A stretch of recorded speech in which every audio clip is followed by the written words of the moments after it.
ওহো, লালকে দেখবে, বলছে হ্যাঁ, না না এখন তো লালকে দেখানো যাবে না। বলছে তুমি দেখাও না, আমার আশীর্বাদ যদি তোমার লালের উপরে পড়ে যায়, তোমার লাল অমর হয়ে যাবে। যশোদা বলছে ওহো তাই? যশোদা বলছে ঠিক আছে, তুমি ওই ঘরে ঢোকো, আমার কানহা দোলনাতে দুলছে। এবার পুতনা সেই সুন্দর রমণী বেশ ধারণ করে ঘরে প্রবেশ করলো। ভগবান 6 দিন বয়স, ভগবান চোখ বন্ধ করে নিলেন। কেন? ভগবান মনে মনে ভাবছে, আমার চোখের দৃষ্টি যদি পুতনার উপরে পড়ে তাহলে আসল চেহারা বেরিয়ে যাবে, গোকুলবাসী ভয়ভীত হবে। ভগবান দ্বিতীয় মনে মনে ভাবছে যে আমি গোলক বৃন্দাবন থেকে বৃন্দাবনে এলাম, একটু মাখন মিছরি খাবো বলে এ তো 6 দিনের বেলাতেই যখন পেলাম দুধের মধ্যে বিষ মাখানো। ভগবান বলছে আমি যদি আমার দৃষ্টি পুতনার উপরে দিই তাহলে আমি তো, আমার সামনে কেউ এইরকম ছদ্মবেশ ধারণ করতে পারবে? ভগবান চোখ বন্ধ করে নিলেন। পুতনা কৃষ্ণকে কোলে তুলে নিয়ে মা আকাশে উঠে গেলেন, অনেক বড় রূপ ধারণ করলেন, ভয়ঙ্কর রূপ ধারণ করলেন।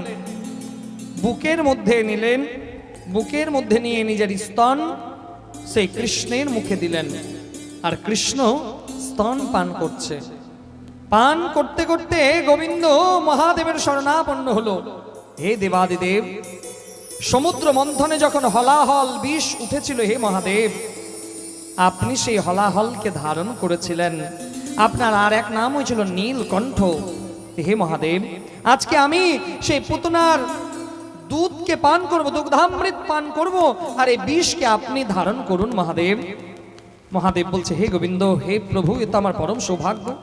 কৃষ্ণের কণ্ঠে মহাদেব এসে বিরাজ হলো, আর পুতনার সেই বিষকে মহাদেব কণ্ঠেই রোধ করে দিলেন, আর সেই দুধকে পান করতে লাগলেন। মানো দুধ পান করতে করতে পুতনার প্রাণটাকেও যেন কেড়ে নিচ্ছে। পুতনা বলছে ছাড়ো ছাড়ো ছাড়ো। ভগবান বলছে একবার আমি যাকে ধরে নি তাকে তো ছাড়ি না। ভগবান একবার যাকে ধরে নেয় মা, ভগবান কিন্তু তাকে ছাড়ে না। সেই পুতনা বলছে আমি তো তোমাকে মারার জন্য এসেছি। ভগবান বলছে আমি তো তোমাকে উদ্ধার করার জন্য এসেছি। পুতনা বলছে তুমি আমাকে ছেড়ে দাও। ভগবান বলছে একবার যখন আমি ধরে নি তাহলে তো আমি ছাড়ি না পুতনা। পুতনা তখন বলছে হে প্রভু, তুমি আমাকে মুক্তি দাও।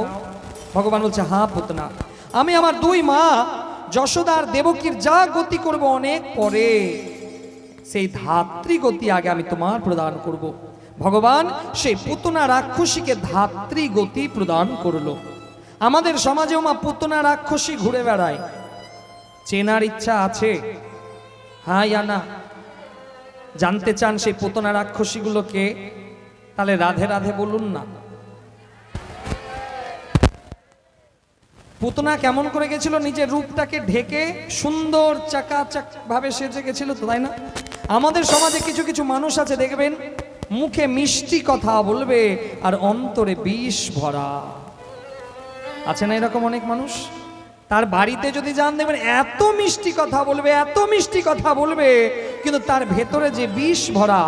না না, আপনাদের কথা বলছি না, আপনারা তো খুবই ভালো, যারা আসেনি তাদের কথা বলছি। বলো রাধে রাধে। ভগবান পুতনাকে উদ্ধার করলো। এবার পুতনা রাক্ষসীর দেহ ধরাশায়ী হলো, খণ্ড বিখণ্ড করে পুতনার দেহকে অগ্নি সংযোগ করানো হলো। মা যশোদা কৃষ্ণকে নিয়ে এসে গোমূত্র দিয়ে স্নান করালেন। এবার ভগবানের লীলা তৃণাবর্ত সকটাসুরকে উদ্ধার করলেন। তারপরে ভগবানের নামকরণ লীলা হবে। গর্গমুনি এলেন। গর্গমুনি বলছে না না নন্দ বাবা, এর নাম আমি রাখবো না, আমি হচ্ছে যদুবংশের পুরোহিত, আর যদি কংস জেনে যায় যে এরাই হচ্ছে কংসের কাল তাহলে অসুবিধে হতে পারে। নন্দ বাবা বলছে না গুরুদেব, জন্মনা জায়াতে গুরু, ব্রাহ্মণ জন্মনা জায়াতে গুরু, ফলে আপনি যখন এসেছেন আপনি এই পুত্রের নামকরণ করুন। সেই সময় গর্গমুনি কৃষ্ণ আর বলরামকে গোয়াল ঘরে নিয়ে যাওয়া হলো। কৃষ্ণ আর বলরামের নাম রাখা হয়েছিল গোয়াল ঘরে। সেই গোয়াল ঘরে মা যশোদা আর নন্দ বাবা বসলেন 2 সন্তানকে নিয়ে। সেই সময় গর্গমুনি ধ্যান করে দেখলেন এ তো সাধারণ কোনো কেউ নয়, আকর্ষণেতি কৃষ্ণ, যিনি ব্যক্তিবর্গকে আকর্ষণ করেন তিনি ভগবান শ্রীকৃষ্ণ। এর নাম হবে আজ থেকে কৃষ্ণ। আর যার শরীরে অধিক বল তার নাম হবে বলরাম। দুই সন্তানের নাম হলো কৃষ্ণ আর বলরাম। নামকরণ সংস্কার হলো। এবার ভগবানের মাখন চুরি লীলা আরম্ভ হলো। ভগবানের তখন 3-3.5 বছর বয়স। ভগবান দল বল শ্রীদাম, সুদাম, দাম, বসুদাম সবাইকে একত্রিত করলো। আজকে সবাই মিলে চলো আমরা মাখন খেতে যাব। মাখন খেতে যাব। কেন? ভগবান কৃষ্ণ শ্রীদাম সুদামকে বলছে, আচ্ছা আমার চেহারা দেখো এত নাদুস নদুস, আর তোমাদের চেহারা এত ক্ষীণ কেন, পাতলা কেন? কৃষ্ণের যে সখা তাদের চেহারা দুর্বল। কেন তোমাদের চেহারা দুর্বল? সেই সখাগুলো, কারণ বাচ্চাগুলো তো মিথ্যা কথা বলে না, বাচ্চাগুলো যখনই কথা বলে তার মুখ দিয়ে সত্যি কথা বেরোয় না। তো সেই সখাগুলো বলছে, জানো জানো কানহা, তোমার মতন মাখন আমরা খেতে পাই না। কেন? তোমাদের ঘরে কি মাখন হয় না? বলছে হয়। তাহলে মাখনগুলো কি করে? জানো কানহা, আমাদের বাবা মা মথুরায় গিয়ে মাখন বিক্রি করে দেয়। মাখন বিক্রি করে যে টাকা পায়, সেই টাকা মথুরার যে রাজা কংস, তাকে রাজস্ব দিতে হয়। কংসকে যদি রাজস্ব দেয়া না হয় তাহলে কংস আমাদের উপরে অত্যাচার করবে। সেই সময় কংসকে রাজস্ব দেয়া হতো। এখন বর্তমানে আমরা যেটা সরকারকে ট্যাক্স দিই, সেটা কিন্তু দাপর যুগেও সেখানকার মথুরাবাসী কংসকে ট্যাক্স দিত, রাজস্ব দিত। এই সময় গোবিন্দ বলছে, দাঁড়াও দাঁড়াও, কোনো চিন্তা নেই তোমাদের, চলো আজকে আমার সঙ্গে গোপিনীদের ঘরে যাব। দল বল নিয়ে গোপিনীর ঘরে গেছে। সেই দিন গোপিনীরা মাখন তৈরি করে তারা স্নানে গেছে, আর গোবিন্দ চুপি চুপি মাখন নেওয়ার জন্য গেছে। তো গোবিন্দ প্রথম কিন্তু নিজে মাখন খেলো না, আগে নিজে মাখন বের করে বন্ধুদেরকে খাওয়ালো। বন্ধুদেরকে খাওয়ালো, তারপরে বানরকে খাওয়ালো। এবার গোপিনীরা যখন এসে দেখছে যে একটাও ভান্ডে আর মাখন নাই, গোপিনীরা বললো, কি ব্যাপার, মাখনকে খেতে লাগলো? গোপিনী বলছে, এমনি এমনি হবে না। গোবিন্দ বলছে, এমনি এমনি হবে না। হ্যাঁ, গোপিনীরা বলছে, এমনি এমনি হবে না। আগামীকাল আমরা কেউ আর মাটিতে মাখন রাখবো না, সবাই আগেকার দিনে একটা শিকা ছিল না, শিকা তো বোঝেন, শিকাতে টাঙিয়ে রাখবো। গোবিন্দ এবার দলবল নিয়ে গেছে, শিকার মধ্যে মাখন ঝুলছে। এদিকে দলবল নিয়ে যখন সেই গোপিনীর ঘরে প্রবেশ করেছে কানহা, তো সেই সখা বলছে, কানহা আজকে আমরা আর মাখন খেতে পারবো না।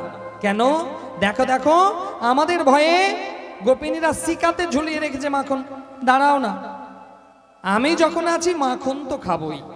এবার গোবিন্দ কি করলো, সব সখাগুলোকে নিচে দাঁড় করালো, একের উপরে এক, একের উপরে এক, সব থেকে উপরে কানহা উঠলো। বাম হাতে শিখা ধরলো, ডান হাতে মাখন বের করে বন্ধুদের খাওয়ায়, সখাদের খাওয়ায়, বানরকে খাওয়ায়, সবাইকে খাওয়ালো। এইবার গোপিনীরা বুঝতে পারলো যে আজকে মাখন চুরি করছে। গোপিনীরা দৌড় দৌড় দৌড় দৌড় যেমনি ঘরে এলো, আর কেউ থাকলো না, সবাই দেদার চলে গেল। এবার গোপিনীরা দল বল নিয়ে গেছে যশোদার কাছে। ও যশোদা, ও যশোদা, জানো জানো তোমার কানহা আমাদের ঘরে যায়, মাখন চুরি করে খায়। আর জানো যশোদা, কানহা একা যায় না গো, দল বল নিয়ে যায়, বানরও নিয়ে চলে যায়। কানহার এত এত নটখট কানহা, জানো যে দলবল তো নিয়ে যায়, আর কোথায় থেকে যে বাঁদরের দলগুলোও চলে আসে, আমাদের ঘরে ঢোকে, লন্ডভন্ড করে দেয়। আজও যদি বৃন্দাবনে কেউ যাবেন, বৃন্দাবনের বাঁদর খুব নটখট। বৃন্দাবনে যারা গেছেন তারা জানে যে আপনি যদি মোবাইল দেখতে দেখতে যান, আপনার হাত থেকে মোবাইল নিয়ে গাছে উঠে যাবে। মোবাইল কিছু করবে না, আপনার মতন তো সে সেলফি তুলতে পারবে না। বলো রাধে রাধে। কারণ আমরা তো ভগবানের সঙ্গেও সেলফি তুলি এখন, কিন্তু যেটা কখনোই উচিত নয়। তো সেই মোবাইলকে বাঁদর নিয়ে চলে যায়। এবার আবার আপনি বাঁদরকে একটা ফল দেন, আপনি ফল দেবেন, বাঁদর আপনাকে মোবাইল দেবে। কেউ যদি চশমা পরে যায়, চশমা খুলে বৃন্দাবনে বাঁদরগুলো গাছে নিয়ে চলে যাবে। আপনি খাবার দেন, আপনাকে চশমা দিয়ে দিবে। বৃন্দাবনের বাঁদর বড় নটখট, সেই দাপর যুগ থেকে এরকম তাদের সেখানে আছে সেই বাঁদরগুলো। তো জানো যশোদা, তোমার কানহা নিজে খায়, বানরকে খাওয়ায়, ময়ূরকে খাওয়ায়, তারা আমাদের ঘরে লণ্ডভণ্ড করে দেয়। যখন মাখন পায় না, মাখনের মটকাগুলো ভেঙে দেয়। আর মায়েদের পুরনো বাসন খুব প্রিয় হয়, দেখবেন পুরনো বাসন এরা ফেলতে চায় না। এটা তো আমার শাশুড়ির বাসন ছিল, একে আমি ফেলবো না, আমার শাশুড়ি এটা রেখে গেছে। কে বলবে আমার তো এটা দাদিয়া শাশুড়ির বাসন ছিল। আপনাদের কথা বলছি না, আমার মা এরকম করে। বলো রাধে রাধে। তো সেই গোপিনীরা বলছে, জানো যশোদা, এত পুরনো আমাদের ঘরে মটকাগুলো ছিল, কোনটা আমার শাশুড়ির শেষ স্মৃতি ছিল, সেটাকেও তোমার কানহা ভেঙে দিয়েছে। কেউ কেউ বলছে, জানো জানো যশোদা, তোমার কানহা এত নটকাট, এত বদমাইশ যে আমার দাদিয়া শাশুড়ির আমলের কিছু মাটির বাসন ছিল, সেটাকেও ভেঙে দিয়েছে। যশোদা বলছে, আমি মানলাম না। গোপিনী বলছে, হ্যাঁ। যশোদা বলছে, না না, আমার ঘরে নবলক্ষ ধেনু, দধি দুগ্ধ কত, কে খায় কোনো ঠিকানা নাই, আর আমার কানহা তোমাদের ঘরে যাবে মাখন খাওয়ার জন্য, আমি মানলাম না। গোপিনী বলছে, না, আমি নিজের চোখে দেখে এসেছি। যশোদা বলছে, না, যতক্ষণ না ধরে নিয়ে আসতে পারবে, হাতে নাতে চোরকে না ধরলে মানা যাবে না। গোপিনীরা বললো, ঠিক আছে, এবার চোরকেই ধরবো। এবার গোপিনীরা কিন্তু একদিন চুপ করে একটা ঘরের পেছনে লুকিয়ে আছে, আর কানহা দলবল নিয়ে গেছে মাখন খাওয়ার জন্য। মাখন তো খেয়েছে, মাখন খাওয়ার পরে সেই গোপিনীরা কানহাকে কিন্তু ধরে নিল। কানহাকে যেমনি ধরেছে যে এইবার তো কানহাকে নিয়ে যাবো মায়ের কাছে, চল আমার সঙ্গে চল। সেই সখা বলছে, মা তুমি ছেড়ে দাও, কানহার কোনো দোষ নাই। গোপিনী বলছে, না, একবার যখন আমি ধরেছি ওকে ওর মায়ের কাছে নিয়ে যাবো, ওর মা মানতে চায়নি, চলো তোমাকে যেতে হবে। কানহা বলছে, ঠিক আছে চলো। কানহাকে এবার টানতে টানতে নিয়ে যাচ্ছে। তো ব্রজধামে একটা নিয়ম ছিল, আজও নিয়ম আছে, সামনে যদি ভাসুর বা মামা শ্বশুর চলে আসে, একটা ঘোমটা দিতে হয়, তাই না মা? আপনারাও দেন? বলো রাধে রাধে। আমার তো খুব অবাক লাগে যে এখনো যেসব মায়েরা শাড়ি পরে, তো তাদের সামনে ভাসুর যদি চলে আসে, তাদের একটা তো উপায় থাকবে ঘোমটা দেওয়ার, কিন্তু যেসব মা জিন্স প্যান্ট পরে, তাদের তো বাবা বলো রাধে রাধে। না, আপনারা খুবই ভালো, আপনারা তো খুবই ভালো, যারা আসেনি তাদের কথা বলছি। তো ব্রজধামে যখন তার ভাসুর এসছে, এবার ঘোমটা দিতে হবে। তো ঘোমটা তো বাবা এক হাতে দেয়া যায় না, দুই হাত লাগবে। তো এক হাতে তো কানহাকে ধরে আছে, এক হাতে তো আর ঘোমটা দিতে পারবে না। তো সেই গোপিনী দুই হাতে ঘোমটা দিতে গেছে, আর কানহার হাত ছেড়েছে। কানহা কি করেছে, ওই সময় ওর স্বামীর হাত ধরিয়ে দিয়েছে। গোপিনী তো এবার দেখতে পাচ্ছে না যে আমি কানহার হাত ধরেছি না তার স্বামীর হাত ধরেছি, কারণ তার এত বড় ঘোমটা। টানতে টানতে নিয়ে যায়, চল চলো আজকে যশোদার কাছে। তার স্বামীকেই টানছে, ও যশোদা, ও যশোদা, ও যশোদা। আর এদিকে কানহা কিন্তু যশোদার কাছে চলে গেছে। যশোদা বলছে, কি ব্যাপার, আজকে সকাল সকাল এত চিৎকার কেন? আরে তুমি বলেছিলে না যে তোমার দুলালকে যদি হাতে নাতে ধরে না নিয়ে আসতে পারি তুমি মানবে না। দেখো আজকে তোমার কানহাকে আমি টানতে টানতে নিয়ে এসেছি, তোমার সামনে হাতে নাতে চুরি করতে ধরা পড়েছে সে। যশোদা বলছে, আমার কানহা তো আমার কাছে। যশোদা বলছে, দাঁড়াও দাঁড়াও, তোমার মাথা খারাপ হয়েছে। আমার মাথা খারাপ হয়নি, তুমি লজ্জাতে ছেলেকে হাতে নাতে ধরেছি বলে তুমি লজ্জাতে মুখ দেখাবে না বলেই কথাগুলো বলছো। যশোদার তো রাগ হলো। যশোদা বলছে, কানহা তো আমার সামনে। আর বাইরে থেকে গোপিনী বলছে, তোমার কানহাকে আমি টানতে টানতে নিয়ে এসেছি। যশোদা বলছে, আমার কানহা যদি না হয়। গোপিনী বলছে, তোমার কানহা যদি না হয় তাহলে আমি চোর, আমার 14 গোষ্ঠী চোর। আর যশোদা, তোমার কানহা যদি হয়। যশোদা বলছে, ঠিক আছে দেখি তো। যেমনি দরজা খুললো, যশোদা বলছে, ও হো হো গোপিনী, তুমি কাকে নিয়ে এসেছো, তুমি একবার দেখো তো। গোপিনী ঘোমটা তুলে দেখছে, তার স্বামীকে টানতে টানতে নিয়ে এসেছে। গোপিনী বলছে, তুমি একবারের জন্য আমাকে বলতে পারলে না? স্বামী বলছে, বলার সময় দিলে তবে তো।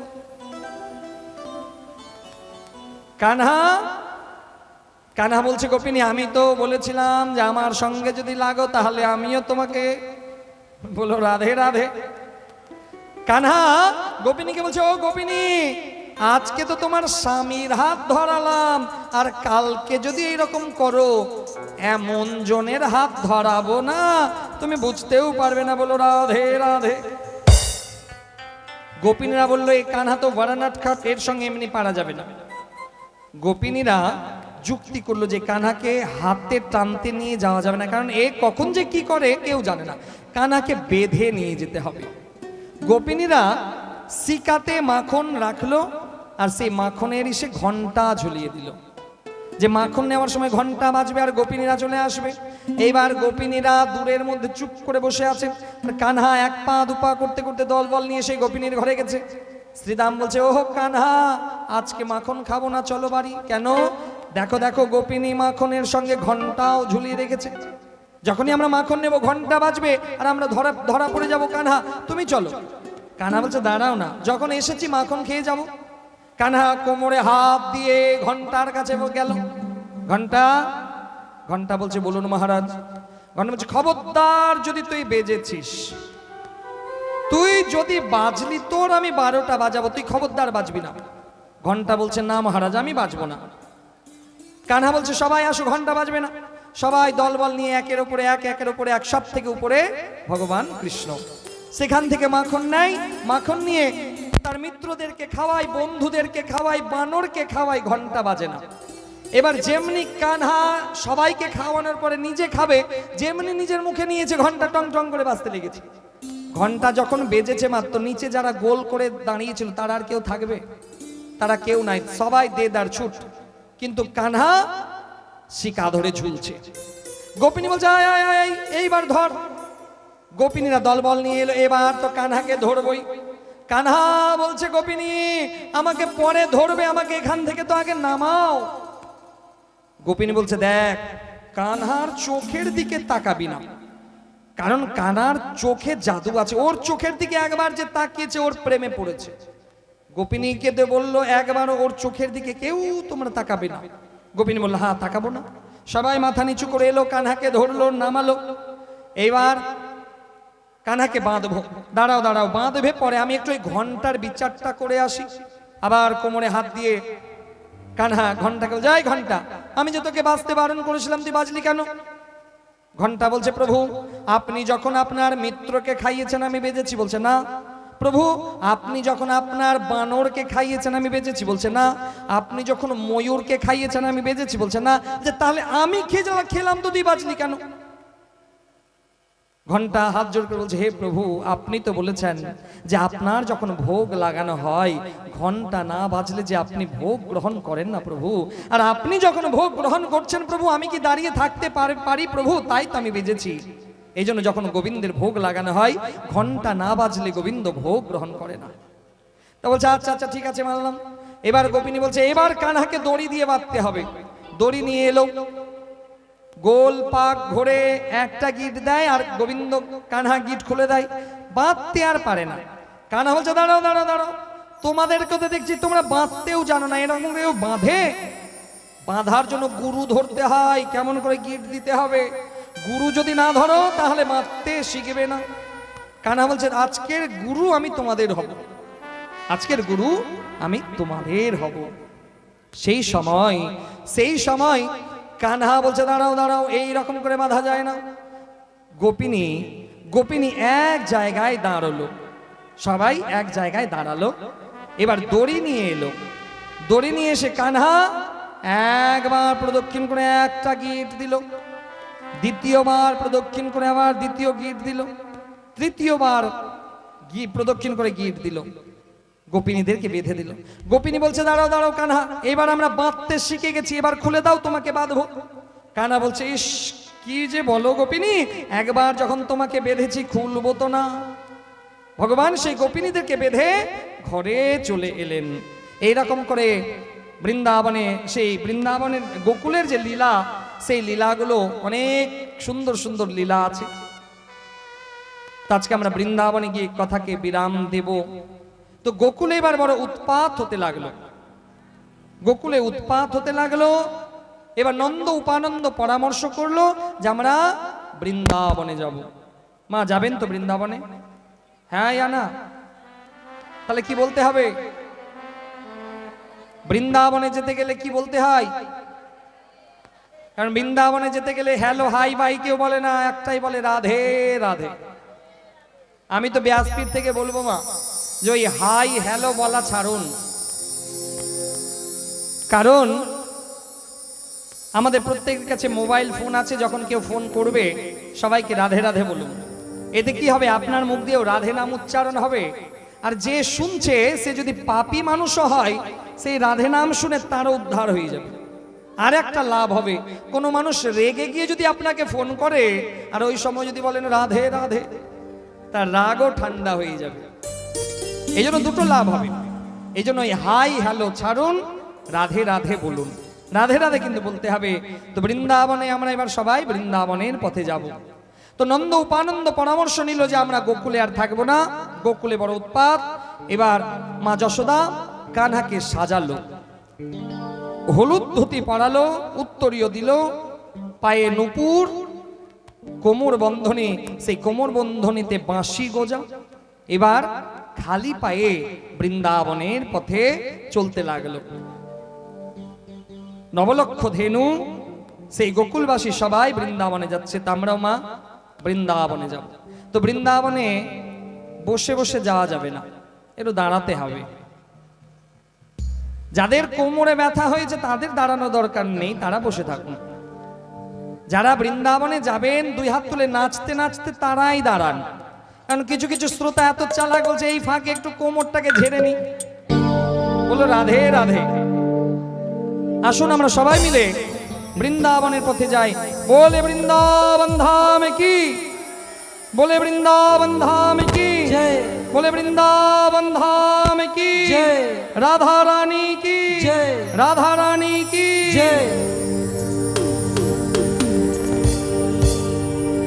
রাধে রাধে।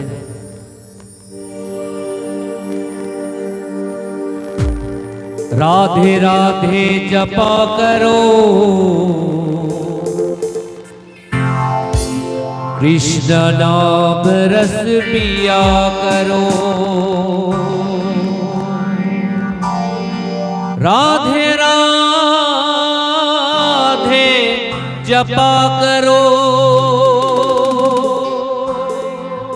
कृष्ण नाम रस पिया करो।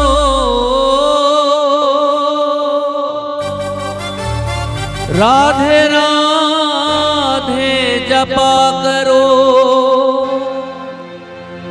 कृष्ण नाम रस पिया करो।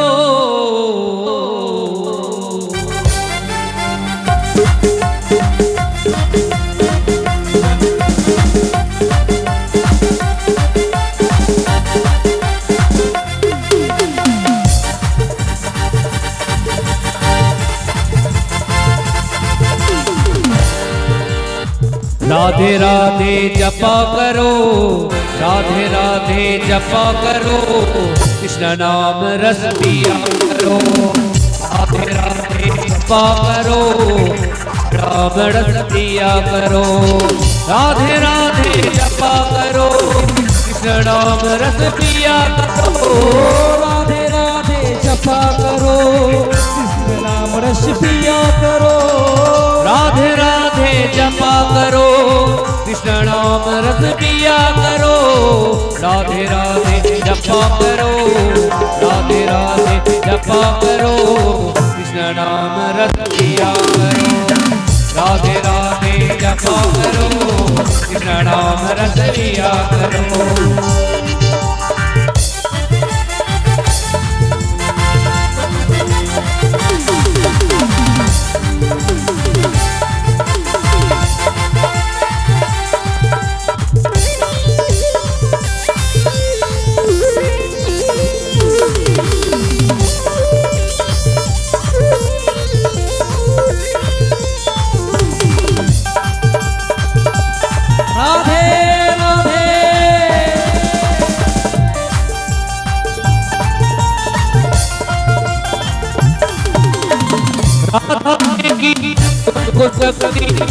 कि तुमको भक्ति मिलेगी, तुमको कृष्ण की भक्ति मिलेगी, तुमको कृष्ण की भक्ति। राधा देगी तुमको शक्ति मिलेगी, तुमको कृष्ण की भक्ति मिलेगी, तुमको कृष्ण की भक्ति। राधे कृपा दृष्टि बरसाया करो, कृपा दृष्टि बरसाया करो। राधे राधे जपा करो, राधे राधे जपा करो, कृष्ण नाम रस पिया करो।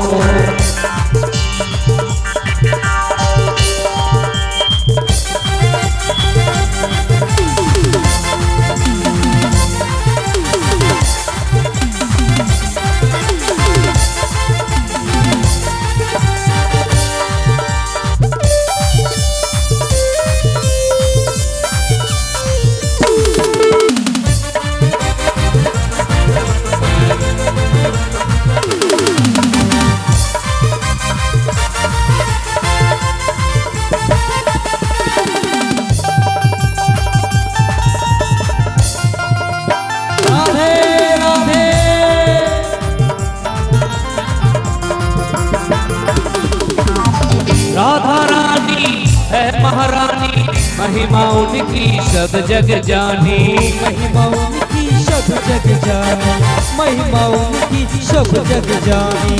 राधा रानी है महारानी, महिमा उनकी सब जग जानी, महिमा उनकी सब जग जानी। राधे जय वृंदावन बिहारी लाल की जय, जय कृष्ण कन्हैया की जय, जय श्री राधा रानी की जय। जनों में प्रीति किया करो, जनों में प्रीति किया करो, राधे राधे जपा करो, राधे राधे जपा करो, कृष्ण नाम रस पिया करो।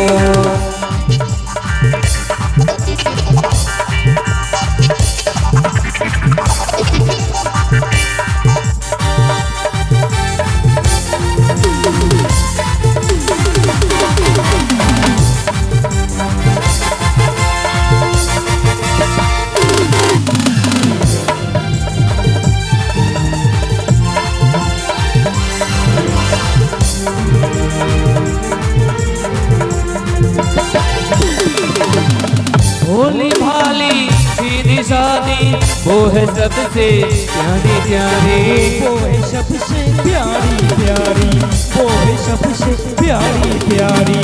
भोली भाली सीधी सादी वो है सबसे प्यारी प्यारी, वो है सबसे प्यारी प्यारी। राधे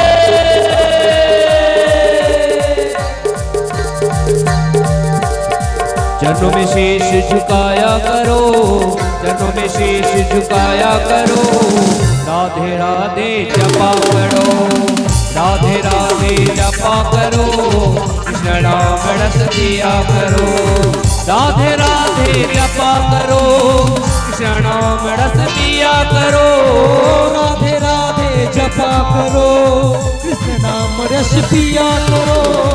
राधे राधे जपा करो, कृष्ण नाम रस पिया करो, राधे राधे जपा करो, राधे राधे जपा करो, कृष्ण नाम रस पिया करो, राधे राधे जपा करो, कृष्ण नाम रस पिया करो, राधे राधे जपा करो, कृष्ण नाम रस पिया करो, राधे राधे जपा करो, कृष्ण नाम रस पिया करो, राधे राधे जपा करो, कृष्ण नाम रस पिया करो।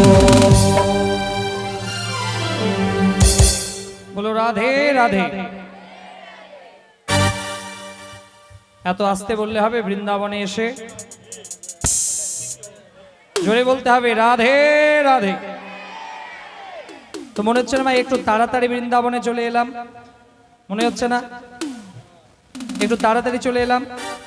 হ্যাঁ ইয়া না? তো আসুন আর একটা ভজনের রস আস্বাদন করি, তারপরে আমরা আরতি করে কথাকে বিরাম দেব। আর একটা কথা বলে দিই, काली कमली वाला मेरा यार है,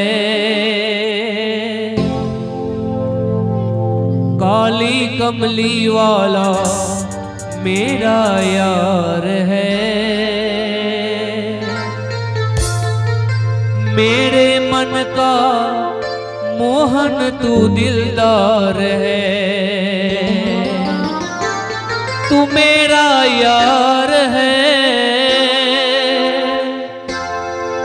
मेरा दिलदार है। तू मेरा यार है, मेरा दिलदार है।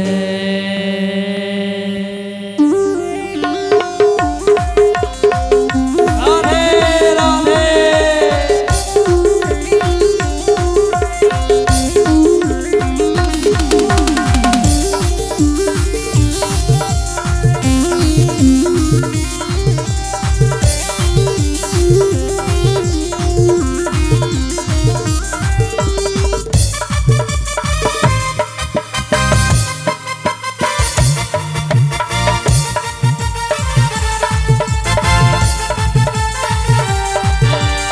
आली कमली वाला मेरा यार है, आली कमली वाला मेरा यार है। मेरे मन का मोहन तू दिलदार है, मेरे मन का मोहन तू दिलदार है। तू मेरा यार है, मेरा दिलदार है। तू मेरा यार है, मेरा दिलदार है। ओ आली कमली वाला मेरा यार है, आली कमली वाला मेरा यार है। मेरे मन का मोहन तू दिलदार है, मेरे मन का मोहन तू दिलदार है।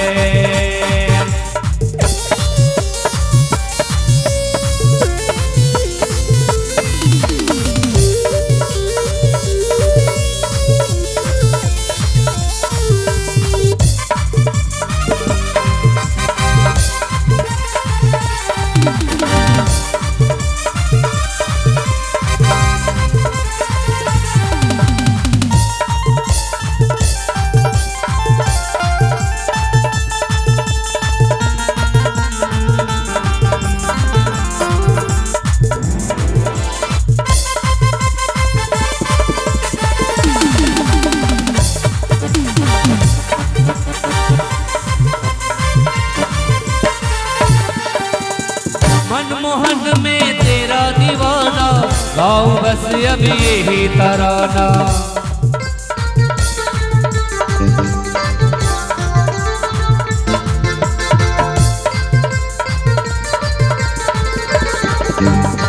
मनमोहन में तेरा दीवाना, गाओ बस अब यही तराना, गाओ बस अब यही तराना। दावत लौटे तू मेरा एक बार है,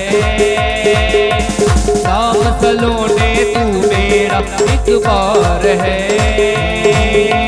मेरे मन का मोहन तू दिलदार है, मेरे मन का मोहन तू दिलदार है।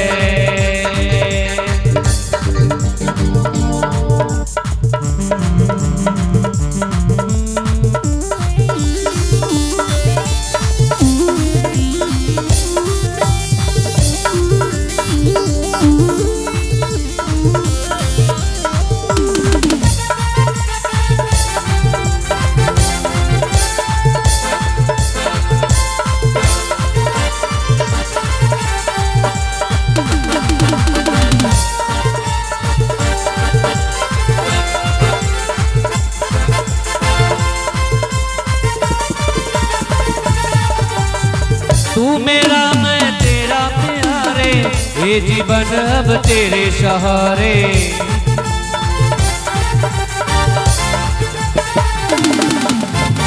तू मेरा मैं तेरा प्यारे, ये जीवन अब तेरे सहारे, ये जीवन अब तेरे सहारे।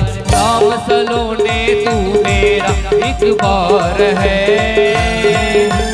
नाम सलोने तू मेरा एक बार है। मेरे मन का मोहन तू दिलदार है, मेरे मन का मोहन तू दिलदार है। तू मेरा यार है, मेरा दिलदार है, तू मेरा यार है, मेरा दिलदार है। ओ काली कमली वाला मेरा यार है, काली कमली वाला मेरा यार है। मेरे मन का मोहन तू दिलदार है, मेरे मन का मोहन तू दिलदार है, मेरे मन का मोहन तू दिलदार है, मेरे मन का मोहन तू दिलदार है, मेरे मन का मोहन तू दिलदार है। बोलिए भक्तवत्सल भगवान की। जय। বৃন্দাবনে উপস্থিত হলো ভগবান। বৃন্দাবনে গোচারণ লীলা আরম্ভ হলো। সবার কাছে নিবেদন, আর 10টা মিনিট আপনারা অপেক্ষা করুন, কারণ এবার আমরা সম্পূর্ণ ভাগবতের ফল পেতে যাব। এই জন্য সম্পূর্ণ ভাগবত একটু শ্রবণ করে নিয়ে আমরা কথা প্রসঙ্গে, যে ভগবান বৃন্দাবনে গেলেন, বৃন্দাবনে বৃন্দাবন লীলা আরম্ভ হলো, গোচারণ লীলা আরম্ভ হলো। ভগবান বাঁশি বাজালেন, অন্ন ভিক্ষা বস্ত্রহরণ রাস মহারাস হলো। বৃন্দাবনে 11 বছর 56 দিন ভগবান থাকলেন। সেখান থেকে অক্রূর এলো, অক্রূরের রথে করে মথুরাতে গেলেন। মথুরাতে গিয়ে কংসকে বধ করলেন। কংসের যুবরাজ হলেন ভগবান শ্রীকৃষ্ণ। সেই মথুরাতে কংসকে উদ্ধার করে মথুরার যুবরাজ হলেন। এদিকে জরাসন্ধ বারবার ভগবান কৃষ্ণের নগরীতে আক্রমণ করায়